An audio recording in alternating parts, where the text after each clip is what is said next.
The Rainbow Palace by Kathleen Warren. The Rainbow Queen sat in her rainbow chair, in the rainbow room, in the Rainbow Palace. It's lovely living on the rainbow, she thought, but it's lonely sometimes.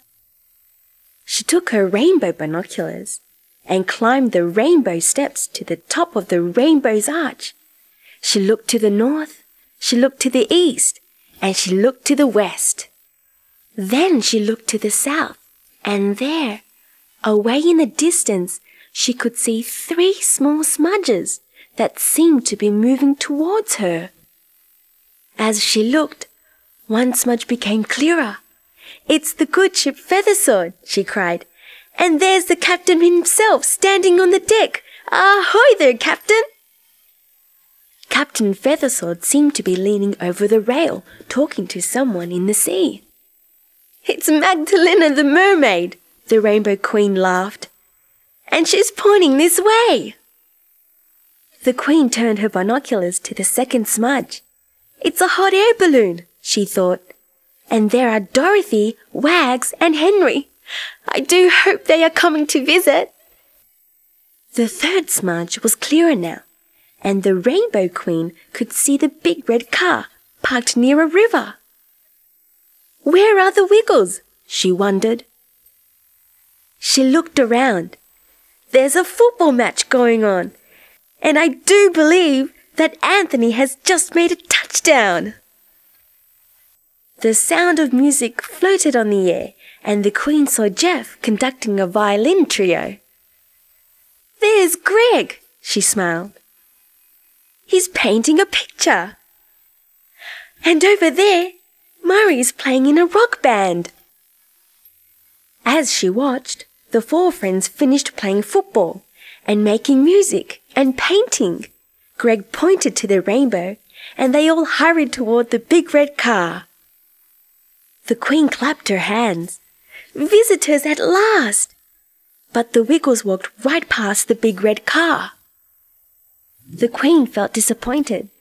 "They can't be coming today," she said to herself as she turned the binoculars to see if she could spot the good ship Feathersword again. She saw dark clouds gathering. "Oh dear," she thought anxiously. "There's a storm brewing," and she ran down the rainbow steps to the safety of the Rainbow Palace. "No one will come to visit during a storm," said the Queen sadly. "The rainbow needs sun as well as rain before anyone can find it." She peered out the window but could see nothing. "I hope they've all found shelter," she thought. "It can be dangerous to be out in a storm. Oh well, I'll have a cup of rainbow tea and wait for the storm to pass." Slowly but surely the rain stopped.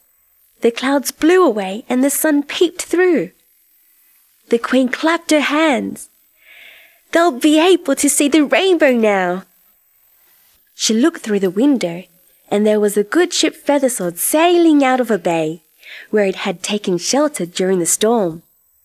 It was heading towards the rainbow. The Queen cheered. "It looks as if I'll have one visitor after all." Then she saw the hot air balloon taking off from a valley. As it drew closer to the rainbow, the Queen could see it without her binoculars. She waved and called to the 3 friends on board. "Well," thought the Queen, 4 visitors are better than none." Then she heard the roar of an engine, and coming closer was a big red boat with Anthony at the wheel. The Rainbow Queen was delighted and ran down to the palace door to greet her guests. "Welcome to the rainbow," she laughed, holding out her hands. She led the way into the banqueting hall, and spread out before them was food of all the colors of the rainbow. Everyone agreed that it was the best rainbow banquet they'd ever had.